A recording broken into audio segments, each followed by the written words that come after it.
you swear to tell the truth, the whole truth, and nothing but the truth in this inquiry, so help you God? Yes. Yeah, oath has been administered, Your Honors. Nagmistulang walang alam ang mga congressman ng Quadcom nang batuhin sila ng maraming tanong ni VP Sara, pati nga ang matikas na congressman na si Romeo Acop ay natanimi ng tanongin siya ni VP Sara kung anong alam niya sa batas, at dahil nga hindi nila masagot ang mga tanong ni VP Sara, ilang beses nila sinuspende ang hearing. Let's get ready to rumble! Tinanong kita kanina, sino ang appointing authority? USEC ng ASEC. Anong sagot mo? Secretary. Hindi mo alam. Hindi pa po ako nagsumasagot. Hindi mo. Nakita kita, sumagot. Camera. Kita sumagot. Sinabi mo, Secretary. Hindi nyo alam lahat na ang nag-a-appoint ay President. Suspension is declared by the chair. Sir, do you really want to show the Filipino people kung anong kaalaman ninyo sa batas?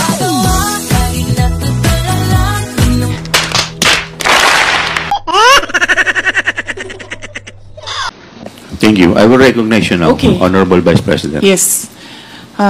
Mr. Chair, the position of Undersecretary and Assistant Secretaries and other appointed positions are positions of trust and confidence by the appointing authority.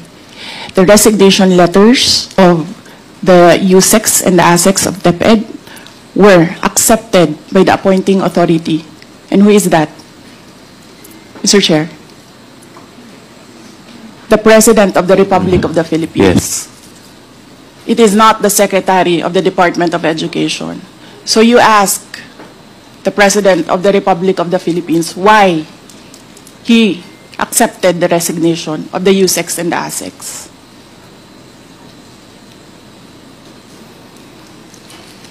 What is the point, Honorable Vice President? Ang sinasabi ko sa inyo, bakit nyo kine-question ang due process? Tanungin nyo ang appointing authority, bakit niya tinanggap ang resignation letter?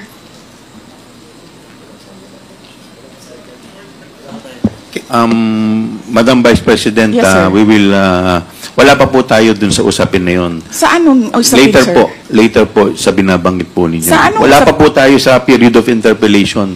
Bubuksan ko pa lamang po ang period of interpellation. Yes, sir. Nandun na kayo sa topic. Hindi po tayo nag-i-interpellation ngayon. Madam Vice President, nag-uusap po muna ang mga miyembro. Yes, so, sir. please do respect. Yung Yes, mga, I am very respectful. I am dovetailing from Congressman Marcoleta. The appointing authority is the President of the Republic of the Philippines. Why are you questioning due process in a discussion of resignation of USECs and ASECs? Wala pa pong nagtatanong about that, Madam Vice President. Sir, kinontempt nyo Madam- na, sir, dinetain nyo na yung tao for due process. Madam Vice President, Sir, nasa loob ng detention ang tao because you questioned due process.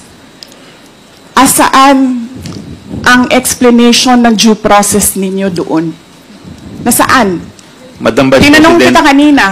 I'm sorry, sir. Tinanong kita kanina, sino ang appointing authority? USEC ng ASEC. Anong sagot mo? Secretary. Hindi mo alam. Hindi pa po ako nagsumasagot. Hindi mo. Nakita kita, sumagot. Camera. Kita sumagot. Sinabi mo, Secretary. Hindi nyo alam lahat na ang nag-a-appoint ay President. Suspension is declared by the chair. Mr. Chair. May I be allowed? Yes, Madam Vice Yes. President. You need to reconsider that extension of your detention. It was illegal in the first place. You asked the President why he accepted the resignation. Do not ask due process. Mr. Chairman. Mr. Chair. Yes, Congressman Paduano. Congressman Nakop. Mr. Chair, Madam Vice President, if you have any question insofar as the actions of this committee are concerned, I think the proper remedy is for you to go to the court. Sir, I will go to court. Opo, pero Oo, that is pero your- araw-araw, you are depriving a person of her liberty while I await That is precisely the point, ma'am. The- If our action of detaining your chief of staff is against the law, I think the proper remedy, and I think you're a lawyer, Yes, sir. the proper remedy is to go to the court. Sir, do you really want to show the Filipino people kung anong kaalaman ninyo sa batas? Ang sinasabi ko lang po ay sundin Oo. po natin yung batas Kaya dito nga, sa sir, House. sundin natin yung Kasi batas. nandito po kayo dito sa bahay ng Kongreso. Yes, sir. Sundin natin yung batas.